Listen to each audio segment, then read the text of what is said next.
নমস্কার, আমি সঞ্চিতা। ফাইন্ডিং বুক চ্যানেলে আপনাদের স্বাগত। আজকে যে বইটা নিয়ে কথা বলবো সেটা হলো সুকান্ত গঙ্গোপাধ্যায়ের লেখা রত্নকন্যা। এটা আনন্দ পাবলিশার্স থেকে প্রকাশিত হয়েছে। বইটির মোট পাতার সংখ্যা হচ্ছে 127, আর বর্তমানে বইটির দাম হচ্ছে 250 টাকা। আমি যখন কিনেছিলাম তখন বইটার দাম ছিল 200 টাকা। বইটা অনেক দিন আগেই আমার কেনা হয়েছে এবং বইটার আনবক্সিং ভিডিও আমি আপনাদের সাথে শেয়ার করেছিলাম। তো বইটা অনেক দিন ধরে আমার কাছে পড়ে আছে, পড়া হয়নি। তো হঠাৎ করেই সেদিন বইগুলো ঘাঁটতে ঘাঁটতে এই বইটা আমার সামনে এলো।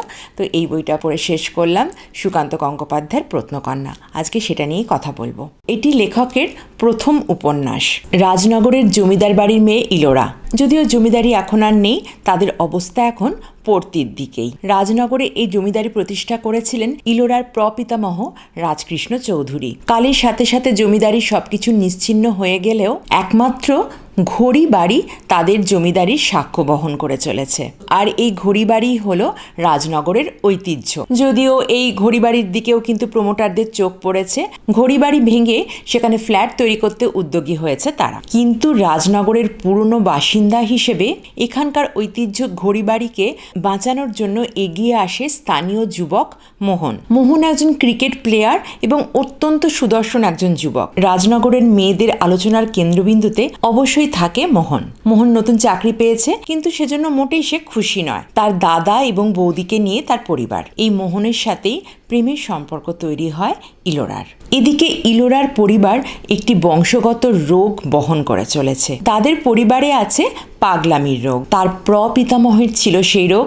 বর্তমানে তার বাবা রজতকান্তি সেই রোগে আক্রান্ত। যদিও তিনি একটি অফিসে চাকরি করেন, কিন্তু যখনই তার এই পাগলামি শুরু হয়, অফিসের লোকেরা তাকে নিয়ে হাসাহাসি করে এবং কখনো কখনো তাকে এবং তার পরিবারকে করুণার চোখেও দেখে। রজতকান্তির এই রোগের কথা গোপন করে তার সঙ্গে বিয়ে দেওয়া হয়েছিল কেয়াকে। ইলোরার মা কেয়া অত্যন্ত সুন্দরী। পাগল স্বামীর ঘর করা এই সুন্দরী মহিলার চরিত্র নিয়েও কিন্তু সমাজে নানান রকম গুঞ্জন শোনা যায়। আর যিনি রজতকান্তির এই রোগ গোপন করে তার সাথে কেয়ার বিয়ে দিয়েছিলেন, তিনি কেয়ার শাশুড়ি, জমিদার বাড়ির বহু ঘটনার সাক্ষী সুধাময়ী দেবী। ইলোরাদের এই বংশগত রোগের কারণে ইলোরা নিজেও কিন্তু সবসময় খুব ভয়ে ভয়ে থাকে। তার মধ্যেও কিন্তু রয়েছে অন্য আরেকটি সত্তা। সে মাঝে মাঝেই তার প্রপিতামহকে দেখতে পায়। তিনি যেন তাকে কিছু একটা বলছেন বা বলার চেষ্টা করছেন। মাঝে মাঝে তাই এই রত্নকন্যা ইলোরা কোনো এক ঘোরের মধ্যে চলে যায়।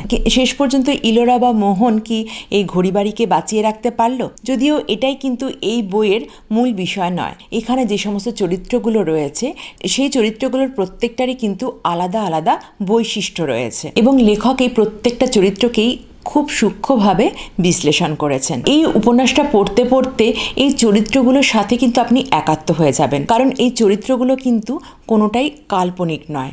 আমাদের চারপাশেই কিন্তু এই সমস্ত চরিত্রদেরকে আমরা দেখতে পাই। তাই পড়তে পড়তে কখনো কখনো এই চরিত্রগুলোর মধ্যে কারো সাথে হয়তো আপনি আপনার পরিচিত কোনো মানুষের মিল খুঁজে পাবেন। এছাড়াও সুকান্ত গঙ্গোপাধ্যায়ের লেখার একটা আলাদা স্টাইল আছে। উনি যে স্টাইলে লেখেন বেশ ভালো লাগে পড়তে, বেশ ঝরঝরে লেখা। কিন্তু ওনার লেখার একটা ব্যাপার আছে, উনি কিন্তু প্রত্যেকটা উপন্যাসের ক্ষেত্রে একটা জিনিস লক্ষ্য করেছি, উনি কিন্তু শেষটা উপন্যাসের শেষটা উনি নিজে শেষ করেন না। কিছুটা অংশ উনি রেখে দেন পাঠকদের জন্য। পাঠক পাঠিকারা যাতে নিজেরা ভাবনা চিন্তা করে সেই অংশটুকুকে শেষ করে নেয় বা ওই অংশটাকে নিয়ে ভাবতে বাধ্য হয়, সেজন্য উনি পুরোপুরি নিজে শেষ করেন না, কিছুটা অসমাপ্ত রেখে দেন। তো এই উপন্যাসটার মধ্যেও কিন্তু সেই ব্যাপারটা রয়েছে। শেষের অংশটাতে কি হলো না হলো সেইটা পড়ার জন্য তো অবশ্যই আপনাকে বইটা তো পড়তেই হবে।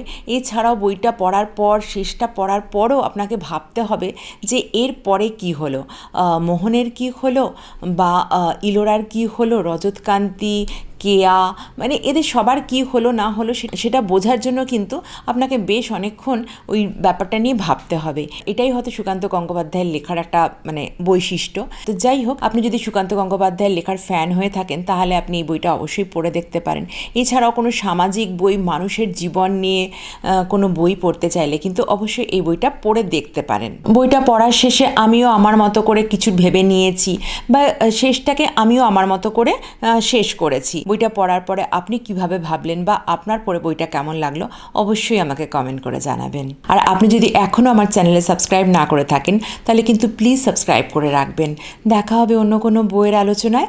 আজ তাহলে আসি, নমস্কার।